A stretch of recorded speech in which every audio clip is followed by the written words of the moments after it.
안녕하세요. 후민영입니다. 오늘은 누나의 어원을 찾으라는 제목으로 말씀드려 보겠는데요. 2021년 11월 네이처지에 삼각청량법에 의한 농경언어의 전파균이라는 논문이 발표되었는데요. 이 삼각청량법이란 말은 어원과 유전자, 고고학 이 세 가지 관점, 통합적인 관점에서 문제를 해결하는 것들인데요. 이 논문의 결론은 요하 지방에서 발생한 농경 문화가 한반도를 통해서 일본으로 전파되었다. 또 중앙아시아를 통해서 유럽으로 전파되었다. 또 하나는 오척을 통해서 베링에 나아가서는 북미 대륙까지 전파되었다는 것을 결론으로 삼고 있는데요. 한국과 유럽 오척으로 전파된 이 요하 문명은 한족이 중심인 황하 문명과는 전혀 다른 언어나 농경 문화를 형성하고 있었어요. 지금 중국에서 진행되고 있는 동북공정의 정면으로 배치되는 그러한 논문이에요. 요한은 고구려 문화의 중심지로 우리 문화의 뿌리를 밝히는 중요한 의의를 갖고 이 논문에 우리 학자들이 참여했지만 아쉽게도 몇 가지 간간점은 어쩔 수 없어요. 즉 요하지방 기장농사보다 6천년 앞선 청주 소로리 벽시의 발견을 통해서 기장보다 더 발달한 쌀농사가 우리 중부지방에서는 이미 시작되었는데 또 불구하고 이것이 요하지방에서 전파됐다는 것은 조금 맞지 않는 것으로 보여요. 또한 우리 서해 발해만이 고지도상에서 보면 거대한 육지로 뽕나무 밭이었는데요. 서해 지방과 남부 지방에 남아있는 농사 관련 언어가 매우 풍부하고 영어 어원의 근원이 된다는 점을 놓친 것 같아요. 한반도에서 특히 나타나는 유적인 고인돌, 공룡발자국, 고래 문화를 다루지 않은 점도 아쉬운 점으로 남고 있어요. 이 논문의 결론을 나타내는 그림이 다음과 같은 것인데요. 바로 여기 요하 지방에서 발생한 이 농경 문화가 한반도를 통해서 일본으로 전파되고 또 한편으로는 이렇게 중앙아시아를 통해서 유럽으로 전파되고 또 한편으로는 바로 오척을 통해서 나아가서는 북미까지 전파되었다는 것을 결론으로 삼고 있는데요. 저는 향후 이 방면의 연구가 더 활발히 이루어지기를 바라는 마음에서 농사 관련 영어 어원이 우리말에서 출발했고 그 어원의 근원은 바로 남부지방, 지금 7번과 같은 이 남부지방에서 발생한 남부지방과 서해지방에서 발생한 것으로 보이는데요. 이 사실을 뒷받침하기 위해서 더욱더 농사 관련 어원을 찾아서 여러분들에게 알려드리려고 해요. 그래서 오늘은 누나의 어원인 누이에 대해서 이야기해 보겠는데요. 이 누이라는 말은 남자 쪽에서 학렬이 같은 여자를 뜻하는 말인데요. 경북 황해도에서는 누에라고 부르기도 하고 경상방언에서는 누이를 누부라고 하기도 하고요. 항해도에서는 누비라고도 하죠. 한편 벌레인 누에의 경상도 항영도에서는 누비, 뉘비, 누베, 뉘라고 하고 전북방언에서는요 니어라고 불러요. 이 누에의 준말은 뉘인데 누이의 준말 니와 똑같죠. 이때 니란 말은 중국 사망오제 때부터 누에의 신인 누조의 니와 발음이 같은데요. 이 누자를 가만히 보면요 여자가 밭에서 실을 잡는다는 뜻을 나타내고 있잖아요. 조선 말까지 창덕궁 주합루에서 왕비가 해마다 직접 누에를 쳐서 백성들에게 권장했는데요. 제기동 선왕동에서는 왕이 제사지는 의례와 함께 성북동 선잠단에서 누에의 신 니조에게 왕비가 직접 제사를 지내왔어요. 누에를 우리가 잠이라고 부르는 것은 여러분 많이 들어봤죠? 잠실이라는 동네도 마찬가지로 알고 보면 누에 키우던 곳이죠. 그래서 잠이라고 부르는 것은 누에가 성충이 되기 전에 5일마다 4번씩 4번 허물을 벗기 전에 잠을 자는데요. 여기서 나온 말이에요. 한편 농사 농자도 자세히 보면 누에의 채반을 나타내는 곡자와 손수자가 결합된 것으로 보아서 초기에 농업이라는 것은 결국 누에치기 즉 양잠에서 농업이 비롯된 것으로 보인단 말이에요. 만약 우리가 누에의 어원을 누에가 깊은 잠을 자는 잠에서 찾는다 한다면 잠자다 할 때 우리가 니어 자잖아요. 그래서 이 니어에서 온 것으로 보이며 이는 밤의 어원인 그리스 로마 신화에 등장하는 밤의 여신 닉스에스와 같은 언어로 보이고요. 그렇다면 우리는 누나라는 말은 바로 누에 치는 사람으로 볼 수 있겠죠. 관련된 단어를 우리가 살펴보면요. 바로 닉스란 말이 눕혀서 즉 해가 뉘어져서 하니까요. 밤을 나타내는 말인데 그래서 로마 신화에 등장하는 밤의 여신을 뜻하는 말이죠. 이렇게 니키다라는 말을 쓰게 되면요. 밤을 뜻하는 결합사로 자주 등장해요. 우리가 밤을 나타내는 나이트라는 말도 마찬가지로 니키다에서 나온 말인데요. 밤, 야간, 어둠을 뜻할 때 사용되는 말이잖아요. 로마의 밤의 예시는 낙스라고 부르는데요. 이 낙스란 말도 마찬가지로 밤을 뜻하는 어근으로 많이 사용되었어요. 우리가 중요한 말 낙턴이란 말이 바로 저녁기도를 뜻하는 말인데 이 낙턴 속에 바로 니켜스, 낙스가 들어있죠. 우리가 일본어로 넨네 하는 말이 있는데요. 이 넨네란 말은 유아어로서 잠을 잔다는 말인데 이것도 마찬가지로 누키다에서 나온 말로요. 이 일본어 넨네나 지금 밤의 여신인 닉스나 지금 여기서 말하는 누에나 같은 뜻으로 다 사용되어 있어서 잠자다 할 때 우리가 니어라는 말에서 와 같은 동일한 말로 보여요.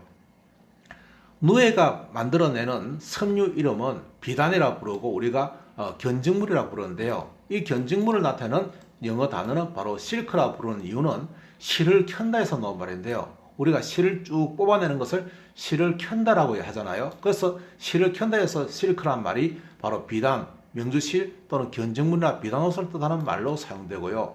관련된 단어는 실리컨 하게 되면 바로 형용사 형태인데요. 비단으로 만든 보드라운 매끄러운처럼요. 바로 비단의 성질을 표현하는 말이고 실키해도 같은 의미로 비단 같은 보드라운 매끄러운 광택이는 나긋나긋한 이런 뜻으로 사용돼요.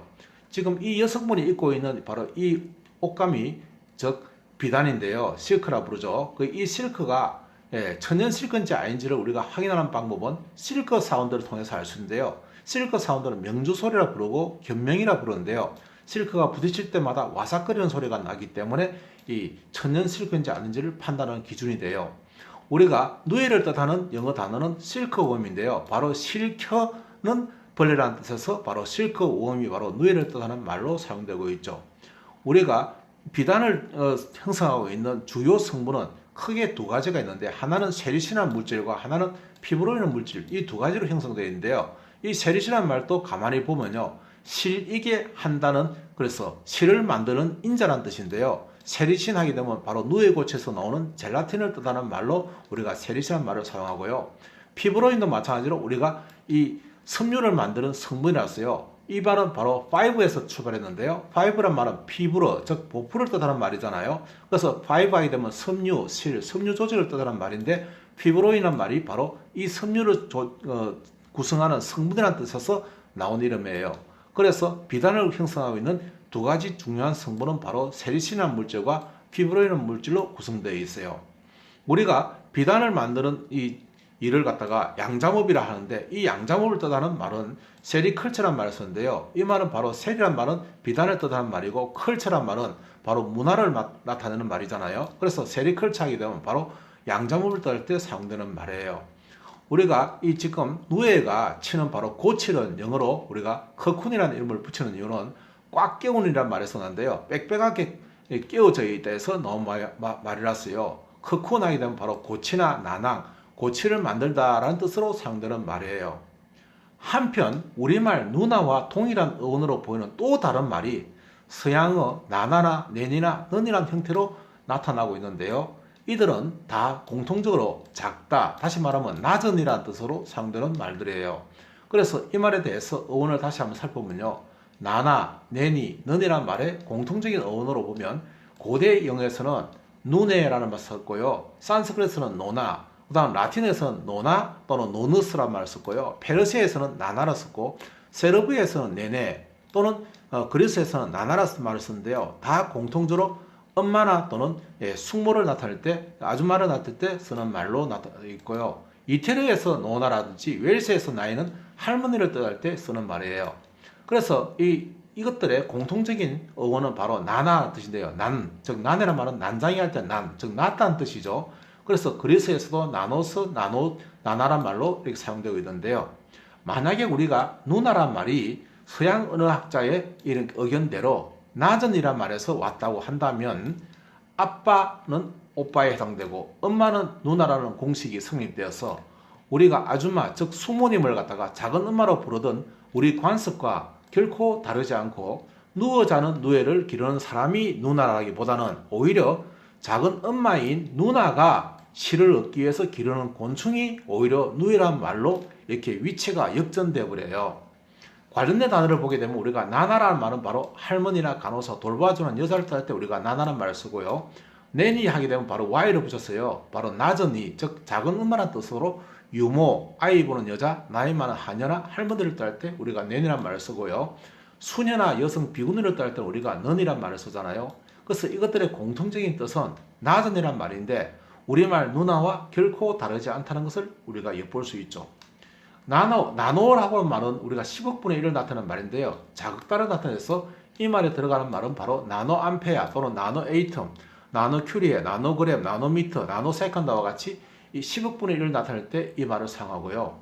관련된 말 하나를 더 보면요. 나노설저리라는 말을 쓰게 되면 네노설저리라니까 낮은에다가요. 수하는 것은 손이고 이렇게 해서 붙였어요. 전자현명을 사용하는 극소수술을 나타낼 때 우리가 네노설저리라는 말을 사용하게 돼요. 또 우리가 속으로서 바보나 멍텅구리 나타내도 사람이 좀 낮은 사람이라 해서 나느라고 사용하게 되면요. 바로 바보 멍텅구리를 뜻하는 속으로 사용되는 말이 있어요. 이처럼 나노 하는 말은 바로 낮은이라는 뜻으로요. 난쟁이나 또는 작은 사람을 뜻하는 말인데요. 이왕 우리가 키가 작다는 말을 갖다가 나왔으니까 여기에 관한 말도 한번 우리가 살펴보기로 하죠. 우리가 도프란 말을 쓰는데요. 이 도프란 말은 가만히 보면 딸보, 즉 키가 작은 땅딸보를 뜻하는 말로 사용됐어요. 더프하게 되면 바로 난쟁이, 꼬마둥이, 외소동물을 뜻할 때 사용되고요.